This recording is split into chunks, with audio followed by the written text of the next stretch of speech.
নমস্কার। হঠাৎ ভাবছেন যে 4 তারিখের পর আজকে কেন এই লাইভে এলাম। আজকে লাইভে এলাম এই জন্য যে আমি যখন লাইভ করছি তার ঠিক কয়েক মিনিট আগে আমাদের রাজ্যের মাননীয় মুখ্যমন্ত্রী তিনি একটি প্রশাসনিক বৈঠক করেছিলেন, যে প্রশাসনিক বৈঠকটি প্রকাশ্যে তার ফেসবুক পেজ থেকে এবং বিভিন্ন পেজ থেকে সার্কুলেট হয়েছে। জনসমক্ষে তিনি কিছু কথা বলেছেন এবং তার একটা বড় অংশ জুড়ে আমাদের হাওড়া লোকসভা কেন্দ্রের অন্তর্গত একটা বড় অংশ, যেটি হাওড়া পুরসভা, হাওড়া মিউনিসিপ্যাল কর্পোরেশন এবং পূর্বতন বালি মিউনিসিপ্যালিটি এবং বর্তমানে বালি পুরসভা বলে যাকে আমরা শুনছি, এই অংশটি নিয়ে তিনি কিছু মন্তব্য করেছেন। আজকে সেই পরিপ্রেক্ষিতে আমার মনে হয় আপনাদের সামনে এই ফেসবুক লাইভে আসাটা জরুরি। কিছু কথা আপনাদের সামনে বলে নেওয়া দরকার। 2018 সালে হাওড়া মিউনিসিপ্যাল কর্পোরেশনের যে মেয়াদ, সেই মেয়াদ কিন্তু পূর্ণ হয়। মেয়াদ অর্থাৎ নির্বাচিত পুরো বোর্ডের মেয়র। 2013 সালে হাওড়া কর্পোরেশনে তৃণমূল কংগ্রেস তারা নির্বাচিত হয়ে ক্ষমতায় আসেন। 2013 থেকে 5 বছর বাদে 2018 সালে হাওড়া কর্পোরেশনের 5 বছরের মেয়াদ, সেই বোর্ড তারা অতিক্রম করেন। 2018 ডিসেম্বর থেকে হাওড়া কর্পোরেশনের নির্বাচন ডিউ, বকেয়া, এখনো পর্যন্ত নির্বাচন হয়নি। 2018 পর 2019 গেছে, 2020-তে আপনারা জানেন কোভিড, 2020-র 23শে মার্চ থেকে লকডাউন এবং সেটা প্রায় 2022 পর্যন্ত। যদিও 2021 সালে আমরা পশ্চিমবঙ্গে বিধানসভা নির্বাচন দেখেছি, দেশের বিভিন্ন জায়গায় বিধানসভা নির্বাচন দেখেছি। তারপরেও 2022-এর ফেব্রুয়ারিতে পশ্চিমবঙ্গের বিভিন্ন পুরসভার নির্বাচন, কলকাতা মিউনিসিপ্যাল কর্পোরেশনের নির্বাচন আমরা দেখেছি, কিন্তু হাওড়ার ভোট আমরা দেখতে পাইনি। 23 গেছে, 24 সালে আমরা দাঁড়িয়ে আছি। এখনো আমরা জানি না হাওড়া কর্পোরেশনের ভোট কবে হবে। একেবারে 18 থেকে 24 সাল পর্যন্ত, 19, 20, 21, 22, 23, 24, 6 বছর। আমাদের সংবিধানে বলা আছে প্রত্যেক 5 বছর অন্তর অন্তর যে একটি পুরসভায়, পঞ্চায়েতে নির্বাচন করতে হবে গণতন্ত্রকে সুরক্ষিত রাখার জন্য। আমরা বলে আসছিলাম, ভারতের কমিউনিস্ট পার্টি মার্ক্সবাদীর হাওড়া জেলা কমিটির পক্ষ থেকে আমাদের পার্টির নেতা শঙ্কর মৈত্র তিনি মামলা করেছিলেন এবং সেই মামলাটি হাওড়া কর্পোরেশনের ভোট চেয়ে। ভাবুন কবে মামলাটি করা হয়েছিল? 2021 সালের শুরুতে। তখনও রাজ্যের বিধানসভা ভোট হয়নি। তারা মামলা করছে, যে সিপিআইএমকে আপনারা দেখতে পান না, যে সিপিআইএম এর কোনো গুরুত্ব উপলব্ধি করতে পারেন না, সেই সিপিআইএম হাওড়া পুরসভার নির্বাচন চেয়ে মামলা করছেন। সেই সময় বাকিরা অনেকেই উপলব্ধি করতে পারেননি গুরুত্বটা কি। তৃণমূল কংগ্রেসেরও প্রতিনিধিরা ছিলেন, তারাও ভাবছিলেন যে এই নভেম্বরে ভোট হবে, ওই নভেম্বরে ভোট হবে। আজও অনেকে ভাবছেন এই নভেম্বরে ভোট হবে, কেউ কেউ ভাবছেন অগস্টে ভোট হবে। কিন্তু আমি আশা করেছিলাম আজকে মাননীয় মুখ্যমন্ত্রী অন্ততপক্ষে এটা বলবেন যে হাওড়া পুরসভার ভোট কবে হবে।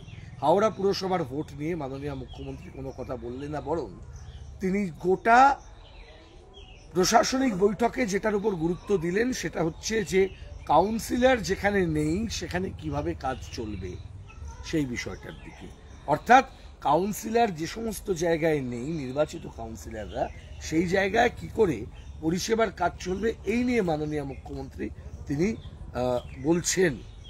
নির্বাচন কবে হবে আমরা এখনো জানি না। আমরা আদালতের উপর ভরসা রাখবো, এই সপ্তাহতেই হয়তো এর শুনানি হবে এবং হাওড়া কর্পোরেশনের যে অডিটেড অ্যাকাউন্ট আছে সেই দীর্ঘ সময়, যে সময়টা কর্পোরেশনের কাজ প্রশাসকরা, পুরো প্রশাসকরা চালাচ্ছেন, এই সময়কার যে অডিটেড অ্যাকাউন্ট, সেই অডিটেড অ্যাকাউন্ট আমাদেরকে যাতে প্রকাশ্যে দেওয়া হয় আর হিসাব নিকাশ কি আছে যাতে দেওয়া হয়, তার সমস্ত হিসাব আমরা চাই। কিন্তু প্রশ্ন হচ্ছে অন্য জায়গায়। প্রশ্ন হচ্ছে পুরো পরিষেবার। প্রশ্ন হচ্ছে আমাদের একেবারে বিকেন্দ্রীভূত গণতন্ত্র, যে গণতন্ত্র বামফ্রন্টের সময় আমাদের পশ্চিমবঙ্গের একেবারে তলার স্তর পর্যন্ত মানুষের কাছে পৌঁছানোর জন্য একটি ব্যবস্থা তৈরি করা হয়েছিল, যে ব্যবস্থার মধ্য দিয়ে প্রত্যেকটি মানুষ তার যে বক্তব্য পুরা প্রশাসনের কাজে তারা বলতে পারবেন। পুরসভা, পঞ্চায়েতের নির্বাচন তার প্রধান ব্যর্থতার কথা নয়, এটা আমাদের সংবিধান বলেছে। আমাদের সংবিধানে বলা আছে, ৭৪তম সংবিধান সংশোধনী আপনারা জানেন, যেখানে পরিষ্কার করে বলা আছে মিউনিসিপ্যালিটির নির্বাচন। আজকে আমাদের হাওড়ার অবস্থা কি আমি বলছি না, নির্বাচনের প্রচারের সময় আমি যতটা পেরেছিলাম আপনাদের সামনে তুলে ধরবার চেষ্টা করেছিলাম। হাওড়া পুরসভার মানুষ দলমত নির্বিশেষে তারা কিভাবে আছেন, কি অবস্থায় তারা দিন কাটাচ্ছেন। জল দাঁড়ালে জল নামে না, যেখানে জল আসে না সেখানে জল আসে না। কদিন আগে আমরা জানি যে ঈদ ছিল, ঈদের দিনে বহু জায়গাতে সেদিনকে জল শুকিয়ে গেল, জল এলো না। উৎসবের দিনগুলো নির্বাচনের মধ্যেও আমরা দেখেছি উৎসব হয়েছে, তখন ঈদ উল ফিতর ছিল। ঈদ উল ফিতরের দিনেও বিভিন্ন জায়গায় জল ছাড়া মানুষ চলেছেন। শুধুমাত্র কর্পোরেশনের গাড়ি দিয়ে কি এই সমস্যার সমাধান করা যায়? আজকে মাননীয় মুখ্যমন্ত্রী বলেছেন ড্রেনেজ সিস্টেম নিয়ে টাকা দেওয়া সত্ত্বেও, স্যাংশন হওয়া সত্ত্বেও সেই টাকার কোনো সদ্ব্যবহার করা হলো না। এটা মাননীয় মুখ্যমন্ত্রীর কথা, আমার কথা নয়। আজকে তৃণমূলের নেতাদের সম্পর্কে মাননীয় মুখ্যমন্ত্রী বলছেন যে তৃণমূলের নেতারা কি কি করেন, কার পার্কিং এর টাকা থেকে শুরু করে, ইল্লিগাল স্যাংশনের টাকা থেকে শুরু করে, বেআইনিভাবে লোক নিয়োগ থেকে শুরু করে প্রতিটা জিনিস কে দায় নেবে বলুন তো? আপনি ডক্টর রতিন চক্রবর্তীর নাম বললেন। ডক্টর রতিন চক্রবর্তী আপনার দলের তরফ থেকে নির্বাচিত প্রতিনিধি হিসেবে তিনি মেয়র হয়েছিলেন হাওড়ার, তৃণমূল কংগ্রেসের মেয়র ছিলেন। যখন তিনি মেয়র হিসেবে হাওড়া পুরসভায় এই বেআইনি কাজগুলি করেছিলেন, তখন মাননীয় মুখ্যমন্ত্রী কোথায় ছিলেন? তিনি কোনো কথা বললেন না কেন? তিনি তো দলেরও নেত্রী। আজকে তিনি বলছেন এমএলএদের সম্পর্কে নাম করে করে বলছেন বিভিন্নদের, তোমরা ডেভেলপমেন্টের কাজে নাক গলাবে না। তার মানে উনি জানেন এখানে কিছু সমস্যা আছে, হাওড়া সম্পর্কে উনি অবহিত আছেন। তার মানে আমরা যে কথাগুলো বলেছি বলে আসছি, সেই কথাগুলোতে আজকে এন্ডোর্সমেন্ট করছে। আপনি বলতে পারেন আমরা শূন্য, বলতে পারেন তোমরা ভোট পাওনি, হেরে গেছো, কথা বলো না। কিন্তু দিনের শেষে দাঁড়িয়ে একটা কথা পরিষ্কারভাবে বলছি, যে কথাগুলো আমরা বলেছি আজকে পশ্চিমবঙ্গের মুখ্যমন্ত্রীকে বলতে হচ্ছে।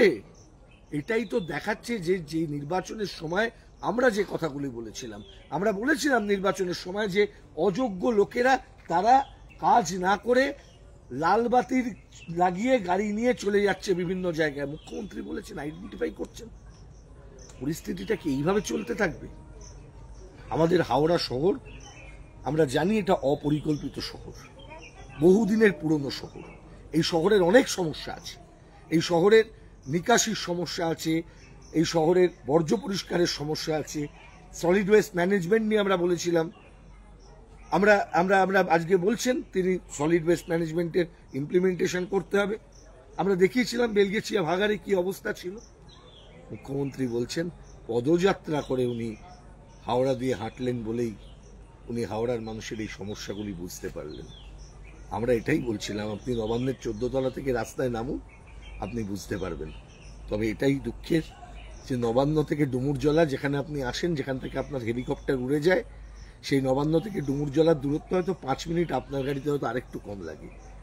আপনি তো কনভয় নিয়ে আসেন, এই সময় এইটুকু রাস্তা যদি আপনি চলেন, জল কিভাবে দাঁড়ায়, মানুষ কিভাবে আছেন, জল না পেয়ে মানুষ কিভাবে এই শহরে বাস করেন, সে মানুষ সিপিএম হতে পারে, তৃণমূল হতে পারে, কংগ্রেস হতে পারেন, বিজেপি হতে পারেন, কোনো রাজনৈতিক দল যা বেশিরভাগ মানুষ করেন না সরাসরি এসে রাজনৈতিক দল, সেরকম বেশিরভাগ মানুষ, সে মানুষ যারা কথা বলতে পারছেন না, সেই মানুষগুলোর কথা আপনি ভাববেন তো?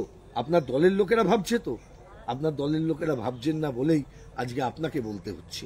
একটু আগে যদি আপনি আপনার এই ঘুম ভাঙাতেন তাহলে বোধহয় একটু ভালো হতো। নির্বাচনটা করান মাননীয় মুখ্যমন্ত্রী, গণতন্ত্র মানুষের হাতে দিন। মানুষ যদি তার পছন্দের প্রার্থীকে জেতাতে পারেন এবং কাউন্সিলর হিসেবে পাঠাতে পারেন, হাওড়ার পুরসভায় যদি নির্বাচিত পুরভোট থাকে, তাহলে আর কিছু হোক না হোক মানুষের প্রতি দায়বদ্ধ কাউন্সিলর পাবেন। আপনার দলের মানুষও জিততে পারেন, অন্য দলের মানুষও জিততে পারেন। গণতন্ত্র সুরক্ষিত না থাকলে কিন্তু পুরো পরিষেবা তো দূরস্থ। আগামী দিনেও কিন্তু আপনাকে এই তোলাবাজি এবং গুন্ডামি, বেআইনি নির্মাণ, পুকুর বোজানো, খাল বোজানো, এই একটার পর একটা যে অভিযোগগুলো আমরা করে যাচ্ছিলাম, সেই অভিযোগগুলো কিন্তু আগামী দিনেও আপনার সরকারের পিছু ছাড়বে না। মাননীয়া, আপনি শুধরোতে দেরি করেছেন, কিন্তু এখনো আপনি কিন্তু পরিস্থিতির বদল করতে পারেন। নির্বাচন করান, গণতন্ত্র ফেরান। যদি নির্বাচন করাতে পারেন তাহলে হয়তো আগামী দিনে এই শহরকে আমরা বাঁচাতে পারবো, নইলে কিন্তু এই শহর বাঁচবে না। ধন্যবাদ।